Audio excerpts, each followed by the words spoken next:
Bonjour à vous à tous, je vous dis bienvenue dans une nouvelle vidéo. Aujourd'hui nous allons parler des dames blanches, hein. Le sujet ça va être les dames blanches.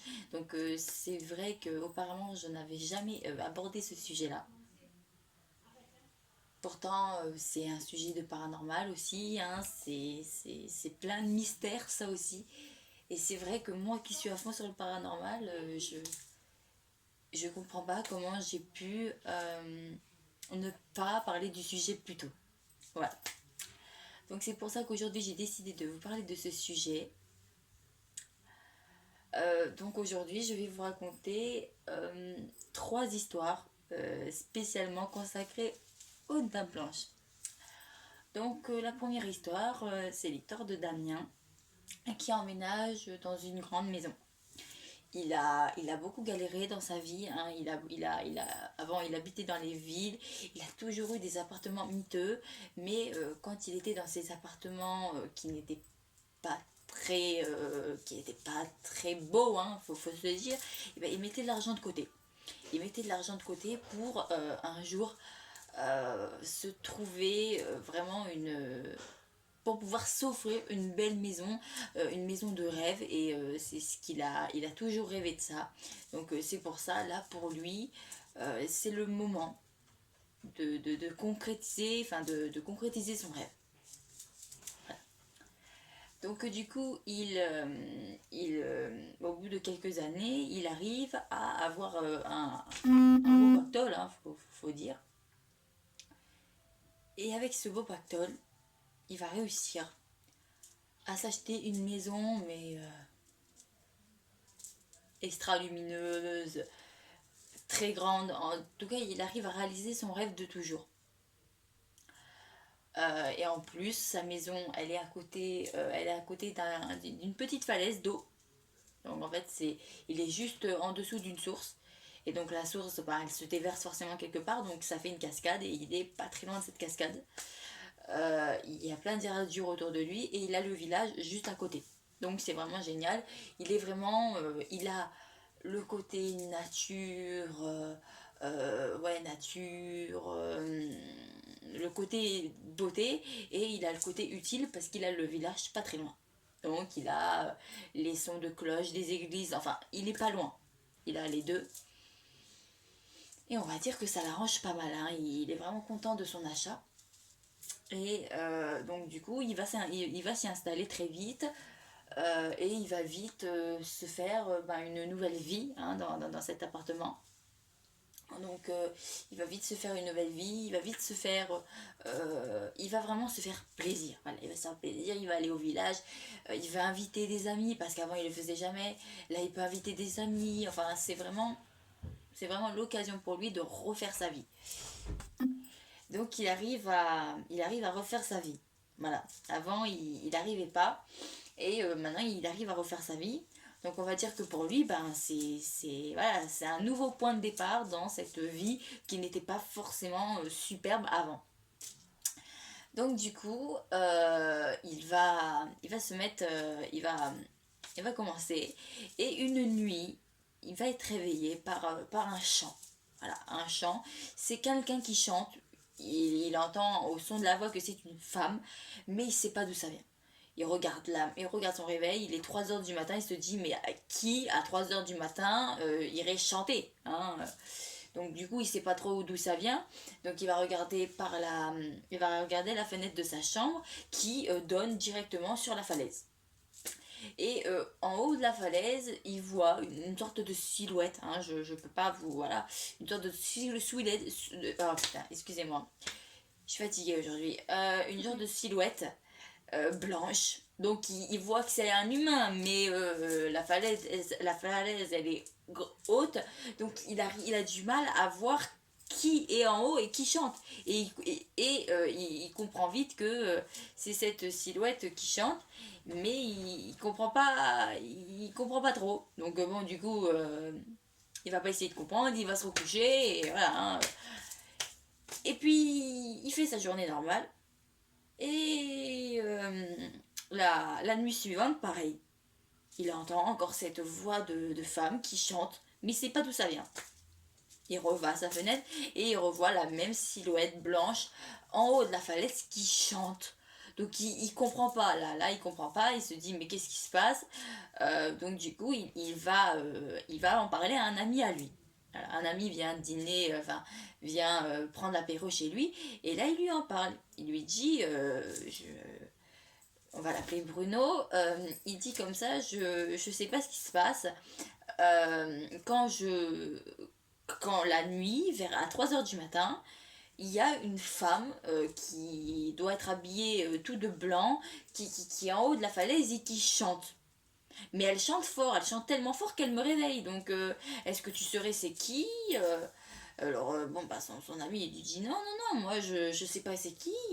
J'ai jamais entendu parler qu'il y avait une femme qui se mettait en haut de la falaise à 3 heures pour chanter. Je sais pas. Je sais pas. Donc, il va poser des questions à beaucoup de gens du village pour essayer de comprendre bah, c'est qui cette femme. Parce que il comprend pas, hein, il sait pas. Hein. Et avouez que vous aussi, vous auriez quelqu'un qui chante à côté de chez vous, au bout d'un moment, vous essayerez de savoir c'est qui. Hein. Mais malgré tous ses efforts, il trouve rien. Et donc, du coup, il va aller en haut de la falaise. Donc, il va longer il va longer tout le ruisseau, en fait, qui va le mener à la falaise. Et il voit que autour de la falaise, il n'y a pas de maison, il n'y a rien. Autour de la falaise, autour de cette enfin, autour de ce ruisseau, il n'y a rien. À part la forêt, les arbres, il n'y a rien. Donc il comprend pas trop ce qui se passe.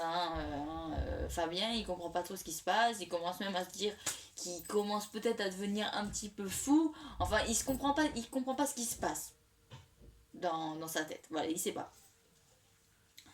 Mais la nuit suivante, rebelote. Il reva à sa fenêtre et il revoit encore cette femme habillée tout de blanc qui chante en haut de la falaise. Mais là, cette fois-ci, ça le rend fou. Parce qu'il comprend pas. Mais en même temps, cette femme, il la trouve super jolie. Il la trouve jolie, il la trouve pure. Enfin, il devient amoureux de cette femme. À force de la voir chanter en haut de la falaise, il devient amoureux de cette femme et ben, il a envie de la connaître, quoi, de savoir c'est qui. Mais il n'y a personne qui sait. Et un jour, il va remonter en haut de cette falaise, déterminé à savoir qui elle est. Donc il va chercher un peu dans la forêt, savoir s'il n'y a pas une maison, chercher d'où peut bien venir cette femme. Et en même temps, ça l'intrigue, parce que tout son village, il n'y a personne qui en a entendu parler de cette femme. Donc il comprend pas, là, il sait pas. Donc du coup, il va faire le tour, et quand il va revenir près de la falaise, il va voir que sur un bout de bois, un bois qui sort justement des roches de la falaise, il y a une sorte de drap blanc accroché dessus. C'est un drap, c'est le bout de quelque chose. Donc il va prendre ce drap, il va le regarder, mais il va pas comprendre ce que c'est. C'est juste un bout de drap blanc, donc il comprend pas. Et le lendemain, il voit son ami et il lui dit bon ben je suis allée chercher pour voir s'il y a une maison autour de cette falaise parce que tu comprends cette femme je l'aime elle est magnifique je veux la connaître et quand je suis revenue au niveau de la falaise et ben sur un bout de bois j'ai trouvé ce morceau de drap blanc. Alors là, le visage de son ami devient tout blanc. Hein. Il devient blanc, il commence à faire une tête de 6 pieds de long. Et de là, ben, Fabien lui dit, mais qu'est-ce qui t'arrive? T'es sûr que ça va? Et là, il lui dit, tu m'as bien dit que c'était une femme, enfin que tu vois une femme toutes les nuits à 3 heures du matin en haut de ta falaise qui chante. Et lui, il lui dit, oui, oui, oui, ça fait plusieurs jours, tu en avais parlé l'autre jour, j'ai fait le tour du village, mais personne ne connaît cette femme. Et de là, Fabien, il va lui dire, ben, en fait, si personne connaît cette femme, c'est que cette femme, ben, en fait, elle est pas vraiment là, en fait. Hein, c'est pas, enfin, elle est pas vraiment là. En fait, son ami, il sait pas trop comment lui expliquer, mais il a du mal à s'expliquer. Donc de là, Fabien, il va lui dire, mais comment ça, elle est pas trop, elle est pas vraiment là. Explique-toi mieux. Donc du coup, son ami va lui dire, bah, en fait, la femme que tu vois, En fait, on en a déjà entendu parler, sauf que c'est pas une villageoise. Alors de là, bon bah Fabien il dit, bon bah si c'est, comment ça, c'est pas une villageoise, qu'est-ce que tu veux dire? Et de là, ils vont lui dire, eh ben, il y a une légende qui court, que dans les années 50, il y avait une femme qui adorait la musique. Elle adorait la musique, elle était vraiment à fond sur la musique. Et son mari était un musicien hors pair et ils faisaient beaucoup de spectacles, beaucoup de choses ensemble. Et ils avaient composé une chanson. Ils avaient composé une chanson qu'ils avaient composée à deux. Elle chantait et lui faisait la mélodie. Et donc du coup, ils étaient fous amoureux, ils avaient créé cette musique. Ils faisaient un tabac dans les villages aux alentours. Mais un jour, en pêchant, son mari est allé dans le fleuve qui est juste à côté là. Mais le problème, c'est que le courant ce jour-là était trop fort. Donc du coup, ben, son mari, il a été embarqué avec la barque, il est tombé dans la falaise et il en est mort. Et de là, bah, sa femme, qui logiquement aurait dû se marier parce qu'ils étaient fiancés, hein, quelques mois auparavant ils s'étaient fiancés, et sa femme qui aurait dû se marier avec lui, bah, folle de douleur, elle aurait mis sa robe de mariée, elle aurait chanté cette musique une dernière fois avant de se jeter de la falaise et de mourir aussi. Donc de là, ben, Damien, il devient blanc, hein, il comprend pas, et son ami continue à lui dire que, eh ben, depuis qu'il y a eu cette histoire, eh ben, constamment, à 3 heures du matin, on peut constater une femme habillée de blanc en haut de la falaise qui chante. Et puis bon, bah Damien, il y croit pas une seconde, hein. Il lui dit, t'es complètement cinglé, t'as trop insisté sur le pinard, laisse-moi tranquille, je suis sûre que je ne crois les fantômes, ça n'existe pas, cette femme, elle existe vraiment et je te le prouver. Bon. Donc du coup, son ami, il cherche pas plus à comprendre, hein. Et donc du coup, il s'en va et voilà. Et la nuit qui suit, à 3 heures du matin, il entend encore cette femme chanter. Donc cette fois-ci, il prend son courage à deux mains, il dit, je vais monter en haut de la falaise et je vais la trouver. Et prouver à tout le monde que ce n'est pas un fantôme. Donc il va faire son chemin. Bon, c'est pas très simple, hein, parce qu'en pleine nuit, il fait noir, donc il voit pas très bien. Mais bon, il finit par arriver à ce fameux fleuve, il suit le fleuve, et quand il va arriver à la falaise, eh ben, il va rien trouver.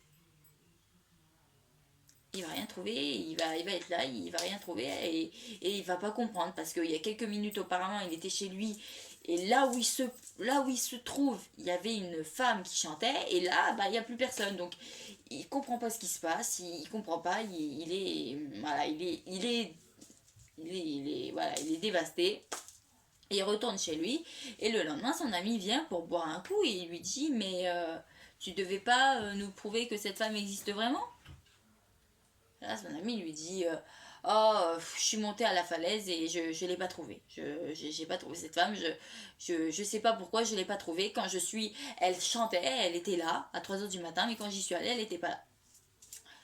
Et son ami va lui dire qu'il a oublié de préciser que le morceau de tissu blanc qu'il avait, c'était un bout de tissu de la robe de mariée de cette femme qui, quand elle a sauté, ben, sa robe s'est accrochée et il y a un petit morceau qui est resté accroché. Et que apparemment la personne qui toucherait qui toucherait ce morceau de tissu, ben, il aurait des problèmes. Il n'en sait pas plus que ça. Il dit juste il aurait des problèmes. De là, il sait pas de quoi il parle, hein. Et la nuit, à 3 heures du matin, de un, il va toujours entendre cette femme chanter, sauf que cette fois-ci, ben, elle chante, mais elle crie son nom. Tous les soirs. Elle chante, mais en même temps, elle crie son nom en chantant. Donc là, Damien commence à devenir fada, commence à se dire mais qu'est-ce qui m'arrive, c'est pas possible. Et donc du coup, toutes les nuits, il va se produire la même chose. Et Damien va finir par devenir fou. il va finir par devenir fou parce que il comprend pas, il sait pas d'où vient cette femme, il sait pas pourquoi cette femme crie son nom tous les soirs en chantant. Il va finir par devenir fou et son ami va prendre la lourde décision de l'interner. Voilà. Il va finir par l'interner dans un hôpital psychiatrique parce il est complètement maso, quoi. Hein, voilà. Donc voilà, c'était la fin de cette première histoire. Donc j'espère qu'elle vous a plu. Donc maintenant, on va attaquer la deuxième histoire. Voilà, la deuxième histoire, c'est Fabienne qui prend la route avec son mari. Ils prennent la route, ils sont en voiture et prennent la route. Et à un moment, son mari va s'arrêter. Et là, ça étonne sa femme, Fabienne, parce que son mari a tendance à ne jamais s'arrêter. Voilà, il s'arrête jamais. Il s'arrête jamais. Voilà, il s'arrête jamais. Et là, il y a une femme qui est à côté de la voiture, qui se penche au carreau de son mari, qui lui dit: Est-ce que vous pouvez m'emmener au cimetière anglais de Bayeux, qui est pas très loin de, pas très loin de chez elle en fait. Et donc du coup, son mari accepte. Donc ça étonne Fabienne parce que en général, il prend jamais personne en stop. Donc là, ça lui paraît un peu bizarre. Et donc du coup, cette femme, Fabienne sort pour ouvrir la portière à cette femme, mais elle voit de suite qu'elle a affaire à un étrange personnage parce qu'elle est habillée tout en blanc. Elle est habillée tout en blanc. Elle a un long châle comme ça qui lui tombe sur les épaules et elle ne voit pas de chaussures et en plus elle ne voit pas de sac. Donc elle trouve ça un peu bizarre, mais bon, elle cherche pas à comprendre. Elle ouvre la portière, la femme rentre et il redémarre. Il redémarre. Et là, sur la route, d'un seul coup, il y a une voiture qui leur fonce dedans. La Fabienne, elle voit sa dernière heure arriver, son mari aussi. Et ils savent pas comment, elle sait pas comment ils ont fait. Ils savent pas comment ils ont fait. Mais son mari a tourné le volant. Ce qui fait qu'ils se sont arrêtés sur le côté de la route, sur le bas côté de la route. Mais ils ont eu chaud. Parce qu'il y avait un fossé juste à côté. Ils auraient très bien pu foncer dans le fossé.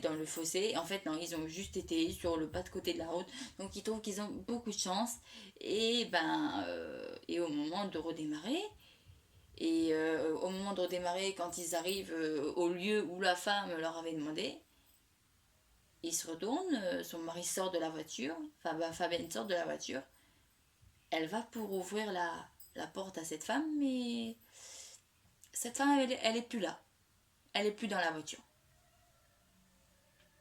Donc de là, elle a trouvé ça étrange, mais à l'heure d'aujourd'hui, elle est persuadée que cette femme était là pour leur éviter cet accident.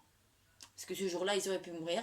Et elle est persuadée que si cette femme n'avait pas été dans la voiture à ce moment-là, et peut-être qu'ils seraient morts dans cet accident.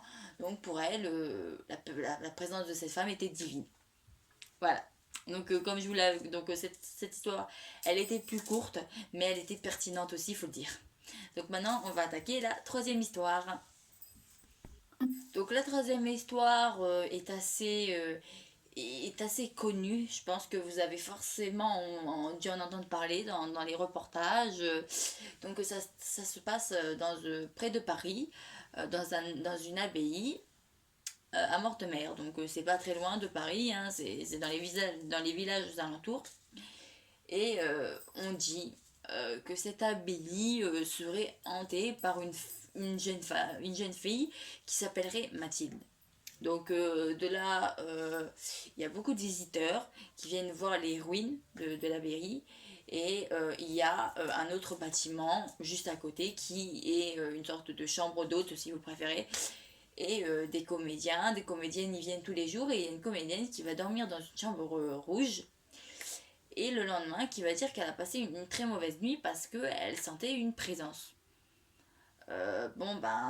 Cette présence, elle lui faisait ni du mal ni du bien, mais elle était là. Elle était là dans la chambre. Et donc du coup, elle décide de ne pas redormir dans cette chambre. Et un de ses amis va tester lui aussi le lendemain la nuit prochaine, cette fameuse chambre rouge. Il va dormir lui aussi dans cette chambre rouge et toujours pareil, il va sentir cette présence, mais là ça va vraiment lui faire peur. Donc il va se lever et il va aller toquer à la porte du voisin et il va lui dire, lui raconter ce qui lui a fait peur. Donc voilà, déjà il n'y a plus personne qui ose aller dormir là-bas. Il y a un peu plus longtemps, il y avait des comptables qui restaient tard le soir dans l'abbaye parce que pour faire leurs papiers, et ils disaient qu'ils entendaient des pas au-dessus d'eux, des portes qui claquaient sans raison, et donc du coup bah, ils ont peur, donc eux aussi ont décidé de ne plus travailler le soir. Donc le soir ils rentraient chez eux et ils mettaient des bouts de scotch sur les portes, mais ils disaient que le matin quand ils revenaient les portes elles étaient encore grandes ouvertes, donc ils ne comprenaient pas vraiment de ce qui se passe. Et certains visiteurs de l'abbaye qui ont pu se promener aux abords du ruisseau auraient pu voir l'apparition d'une jeune fille habillée de blanc à côté du ruisseau. Il y en a certains qui disent qu'ils ont vu cette femme avec des gants blancs et que quand elle portait des gants blancs, ça voulait dire un mariage dans l'année ou naissance. Il y en a d'autres qui l'ont vue avec des gants noirs. Par contre, les gants noirs, c'était mort dans l'année, hein, donc c'était un peu plus, voilà, hein, c'était un peu plus agressif. Hein. Donc il y a ça. Et il y a aussi des gens, des spectacles qui se font dans les ruines hein, de l'abbaye. Hein, c'est dans les ruines de l'abbaye que ça se passe. Et dans les ruines de l'abbaye, il y a beaucoup de spectacles. Et un jour, les spectateurs vont entendre un chut. Un chut. Voilà, c'est un bruit, un chut, mais c'est vraiment on l'entend vraiment quoi, c'est pas on pourrait dire que c'est la forêt, les animaux, mais le chute est très bien entendu par tout le groupe. Et ce qui trouve ça bizarre, c'est que avant le spectacle ça fait chute, pendant le spectacle ça le fait plus, et après le spectacle ça refait chute. Donc ils comprennent pas ce qui se passe. Bon, le groupe se resserre et ils vont petit peu plus loin. Donc voilà, c'est plein de petits témoignages qui sont portés là-bas sur cette abbaye. Et on raconte que cette jeune fille hein, qui s'appelait Mathilde était une princesse et que son père, qui était un roi, lui reprochait cette attitude trop légère, un peu trop légère, et il l'a emmurée. Ça veut dire que pendant des années, elle a été enfermée dans cette abbaye sans possibilité de sortir. Et tout ce qu'elle pouvait faire, c'était faire le tour du ruisseau ou rester chez elle. Elle pouvait rien faire d'autre, elle était enfermée. Et on dit qu'aujourd'hui, son esprit entourait encore le lieu, vu que pendant des années, elle a été dans ce lieu sans possibilité de sortie. Et ben aujourd'hui, elle serait encore dans ce lieu parce qu'elle aurait du mal à en partir, vu que c'est là où elle a été le plus longtemps de son vivant. Donc on dit qu'elle a du mal à sortir de cette abbaye, à les comprendre. Euh, et même la propriétaire de cette abbaye va le dire quand elle fait ses affaires, elle a toujours l'impression d'avoir quelqu'un avec elle. Donc voilà. Là, pour cette histoire, on ne sait pas si c'est vrai, on ne sait pas si c'est faux. Les deux autres histoires que je vous ai racontées, on ne sait pas si elles sont vraies ou si elles sont fausses. Mais une chose qui est sûre, c'est qu'elles sont captivantes. Elles sont captivantes, on a envie d'y croire, on a envie d'y croire, et je trouve que c'est ça qui est formidable dans ces histoires, c'est cette envie qu'on peut avoir de croire à ça. Et donc voilà, donc ces trois histoires étaient consacrées spécialement aux Dames Blanches. C'est vrai qu'avant je n'en avais jamais parlé hein, de ces femmes, de ces histoires, j'en avais jamais parlé. Pourtant je suis à fond sur le paranormal, mais je vous en avais jamais parlé, donc j'en ai profité là. Donc voilà, j'espère que cette vidéo vous aura plu. Donc petite parenthèse avant la fin, je sais que en ce moment nous sommes tous confinés chez nous. Donc bon ben je sais que c'est pas une période facile pour personne. Mais je tiens quand même à le dire et à le répéter, restez chez vous. Les médecins, les infirmiers s'occupent, enfin gèrent la situation comme ils peuvent. Et nous, on peut que les aider en restant chez nous. Voilà, donc c'était une petite parenthèse. Donc sur ce, je vous dis à très bientôt pour une prochaine vidéo et portez-vous bien. Au revoir.